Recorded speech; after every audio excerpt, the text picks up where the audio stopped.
तुम्हें कितनी बार बताया है, मेरे तैयार होने से पहले मेरा नाश्ता तैयार हो जाना चाहिए। शादी के 25 सालों बाद भी मुझे क्यों बार बार एक ही बात बतानी पड़ती है? लता, तुम्हें क्या है? तुम तो आराम से घर पर रहोगी, मुझे काम पर जाना पड़ता है। तुम हो कि हमेशा बेवकूफ़ों जैसी हरकत करती हो। अगर तुम यह जानबूझकर करती हो तो याद रखना मुझसे बुरा कोई नहीं होगा। आज भी प्रशांत का पारा चढ़ा हुआ था। इन कटु शब्दों में अपना गुस्सा उतारते हुए, गीला तौलिया कुर्सी पर फेंकते हुए प्रशांत गुस्से से लता की तरफ देखने लगा। लता के लिए प्रशांत का यह बेवजह का गुस्सा कोई नई बात नहीं थी। वो महीने में 3-4 बार ऐसे ही लता पर बरस पड़ता था। पहले पहले लता उसका विरोध किया करती थी, लेकिन जब कई सालों तक प्रशांत में कोई बदलाव नहीं दिखा तो लता ने खुद को ही बदल दिया। अब प्रशांत के कुछ भी कहने से लता को कोई फर्क नहीं पड़ता था। प्रशांत की हर बात वो चुपचाप सिर नीचे झुकाए सुन लेते थी। शादी के पहले 5 साल तक लता ने पूरी कोशिश की थी कि प्रशांत को बदला जाए, लेकिन फालतू का गुस्सा करना और बाद में लता को भला बुरा कहना, यह मानो जैसे उसकी आदत बन गई थी। कोई भी वाद विवाद होता तो प्रशांत सीधा लता को बोल देता, अगर मैं तुम्हें अच्छा नहीं लगता तो क्यों नहीं चली जाती अपने मायके? क्यों रहती हो मेरे साथ? इतना सब कुछ होने के बावजूद लता प्रशांत के साथ रहती थी क्योंकि उसे अपनी बेटी की फिक्र थी। और वह जाती भी तो कहा, अपने बूढ़े हो चुके माँ बाप को इस उम्र में परेशान करना वह नहीं चाहती थी। समाज और लोग क्या कहेंगे, यह भी तो उसे देखना था।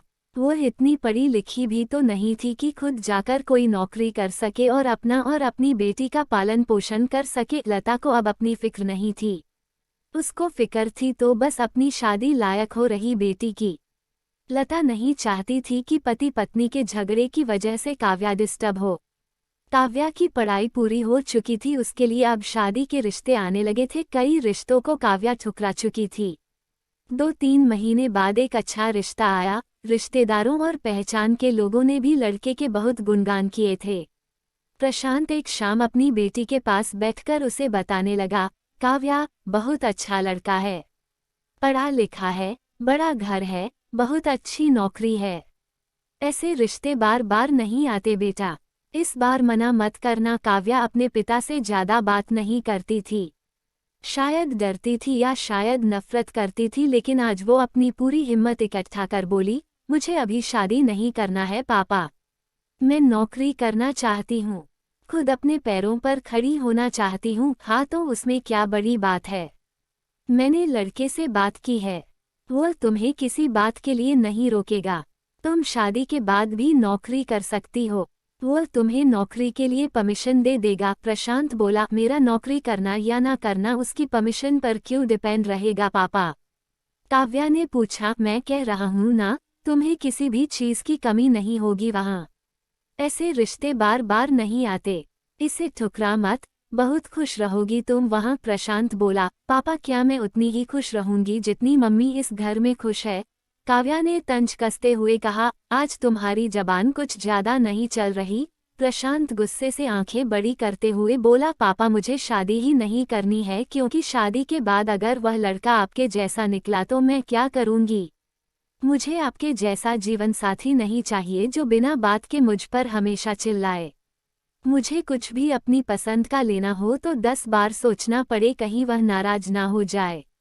मेरी तबीयत कैसी भी हो उसे परवाह ना हो। रोटी थोड़ी सी मोटी बन जाए तो घर सर पर उठा ले। उसकी चेकबुक ना मिले तो भी मेरा ही दोष निकालें, और हर छोटी मोटी बात पर मुझे मायके जाने के लिए कहे। काव्या ने अपना दिल खाली करते हुए पापा से सब कह दिया। प्रशांत का गुस्सा 7वें आसमान पर था, लेकिन उसके मुंह से एक भी शब्द नहीं फूट रहा था। वो काव्या की बातें सुन रहा था। काव्या उतना ही बोलकर चुप नहीं हुई। आज पहली बार वह अपने पापा के सामने इतना कुछ बोल रही थी। पापा, आपने माँ के साथ हमेशा गलत व्यवहार किया है। आप अपने ऑफिस का गुस्सा बिना सोचे समझे माँ पर उतार देते हैं, कभी इस बात की परवाह भी नहीं करते कि उन्हें कैसा लगता होगा। आपकी बातें सुन सुन माँ ने अपना स्वाभिमान खो दिया। प्रशांत आज पहली बार अपने किए बर्तावों को महसूस कर पा रहा था। वो इतना ही बोल पाया, जो तुम्हारा मन है वो करो, मैं तो इतना बुरा हूँ ना? काव्या ने प्रशांत का हाथ पकड़ा और बोली, पापा मुझे सिर्फ एक सवाल का जवाब दे दो, क्या आप चाहेंगे कि मेरा पति आपके जैसा हो?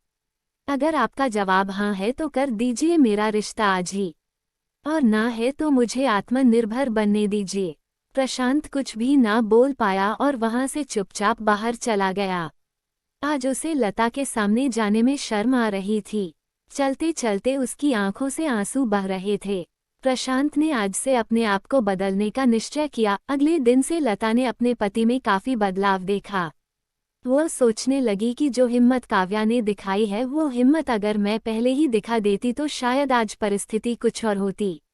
अब काव्या पढ़ लिख कर अच्छी नौकरी करने लगी थी और 3 साल बाद उसके लिए एक अच्छा रिश्ता आया और उसकी विदाई पर प्रशांत बोला, बेटा तू हमेशा खुश रहेगी क्योंकि तेरा पति तेरे बाप जैसा नहीं है। प्रशांत की यह बात सुनकर लता और काव्या की आंखों से आंसू बहने लगे। दोस्तों, हमारे समाज में औरतों को भले ही देवी का दर्जा दिया जाता है लेकिन वह स्वतंत्रता नहीं दी जाती जो उन्हें देनी चाहिए। उन्हें बचपन से ही बताया जाता है कि वह पराया धन है। स्कूल से आने में देर हो जाए तो पिटाई मिलती है। मोबाइल पर बातें करते हुए दिख जाए या खिड़की से झांकते हुए दिख जाए तो शक किया जाता है। माँ बाप का घर तुम्हारा नहीं है, पति का घर ही तुम्हारा घर है।